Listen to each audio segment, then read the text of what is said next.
সংবিধান সংস্কার পরিষদের শপথ না নিয়ে মুখ ফিরিয়ে নিল বিএনপি। বাংলাদেশের রাজনীতিতে অনেক নাটক আমরা দেখছি, কিন্তু এমন দৃশ্য যেখানে একটি দল সংসদ সদস্য হিসেবে শপথ নিচ্ছে অথচ একই সাথে সংবিধান সংস্কার পরিষদের শপথ নিতে অস্বীকার করছে, যে অঙ্গীকার করেই ক্ষমতার আসনে চেপে বসেছে, ক্ষমতা পাবার ঘণ্টা না ফুরোতেই নিজেকে প্রত্যাহার। এটা নিছক রাজনৈতিক সিদ্ধান্ত নয়, এটা এক বিস্ফোরক বার্তা। প্রশ্ন একটাই, বিএনপি কি শুরুতেই জুলাইয়ের জনরায়কে বৃদ্ধাঙ্গুলি দেখালো, নাকি এটি এক হিসাবী রাজনৈতিক চাল? জাতীয় সংসদ নির্বাচনের পর যখন গণভোটে হ্যাঁ জয়ী হলো, তখন রাষ্ট্রপতির জারি করা জুলাই জাতীয় সনদ বাস্তবায়ন আদেশ 2025 অনুযায়ী পরিষদ গঠনের পথ খুলে যায়।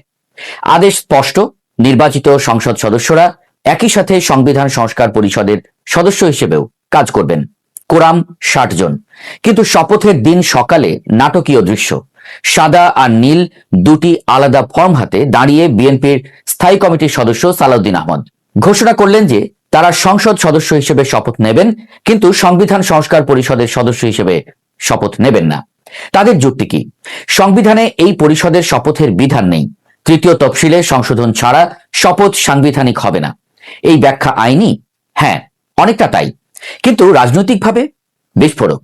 কারণ একই সময়ে জামায়াত এনসিপির 77 জন সদস্য 2 শপথই নিলেন, অর্থাৎ কোরাম পূরণ হয়ে গেছে। চাইলে তারা পরিষদ আহ্বান করে সংবিধান সংশোধনের কাজ শুরু করতে পারেন। এখানেই তৈরি হয়েছে সবচেয়ে বড় প্রশ্ন, বাংলাদেশ কি এখন দ্বৈত সাংবিধানিক পথে হাঁটছে?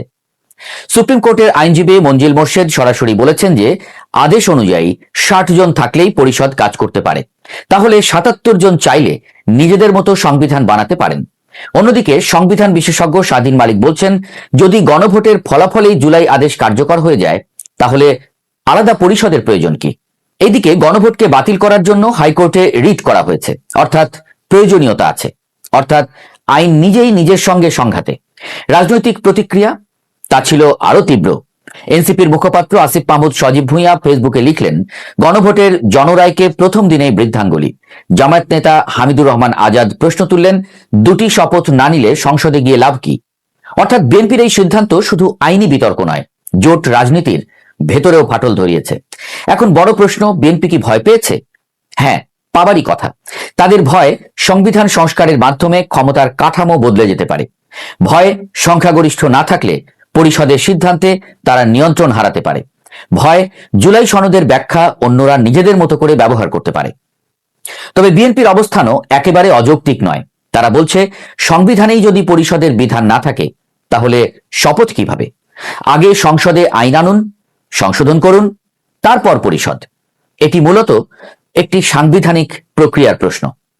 কিন্তু রাজনীতি প্রক্রিয়ার চেয়ে দ্রুত চলে, কারণ জনগণের প্রত্যাশা ছিল জুলাইয়ের যে গণভোট তার মাধ্যমে বড় সংস্কার আসবে।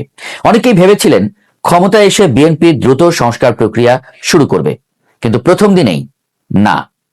এখন দৃশ্যপট আরো জটিল হয়েছে হাইকোর্টের রিটের কারণে। গণভোটের বৈধতা চ্যালেঞ্জ করা হয়েছে। যদি আদালত স্থগিতাদেশ দেন তাহলে পুরো প্রক্রিয়া ঝুলে যাবে।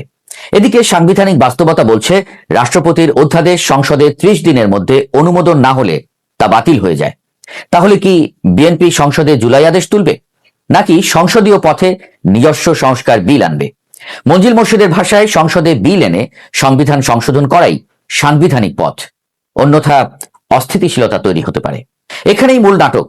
কারণ যদি জামায়াত এনসিপি নিজেদের পরিষদ আহ্বান করে, আলাদা সিদ্ধান্ত নেয়, আর বিএনপি সংসদীয় পথে আলাদা বিল আনে, তাহলে দেশে কার্যত 2 রাজনৈতিক কেন্দ্র তৈরি হবে। এটি কেবল আইনগত প্রশ্ন নয়, এটি ক্ষমতার প্রশ্ন। আর বাংলাদেশের ইতিহাস বলে, ক্ষমতার প্রশ্ন কখনো শান্ত থাকে না। এখনো পরিস্থিতি বিস্ফোরিত হয়নি, কিন্তু বারুদের গন্ধ আছে। বিএনপি বলছে তারা সংবিধান মেনেই চলবে। সমালোচকরা বলছেন এটি জুলাইয়ের প্রত্যাশার সঙ্গে বেইমানি। বাস্তবতা হলো, এই সিদ্ধান্ত দিয়ে বিএনপি একদিকে আইনি নিরাপত্তা নিয়েছে, অন্যদিকে রাজনৈতিক ঝুঁকি বাড়িয়েছে। কারণ জনমনে প্রশ্ন উঠেছে, জুলাই সনদের প্রতি আস্থা ছিল কি, নাকি ক্ষমতা এসে কৌশল বদলেছে? অবশেষে দাঁড়িয়ে আছে একটি মৌলিক প্রশ্ন, বাংলাদেশ কি সাংবিধানিক পুনর্গঠনের পথে, নাকি নতুন রাজনৈতিক সংঘাতের দিকে? এই সিদ্ধান্ত হয়তো ইতিহাসে একটি ছোট্ট অনুচ্ছেদ হবে, অথবা এটি হয়ে উঠতে পারে নতুন অধ্যায়ের সূচনা। কারণ রাজনীতিতে কখনো কখনো শপথের শব্দের চেয়েও বেশি শক্তিশালী হয় শপথ না নেয়ার সিদ্ধান্ত।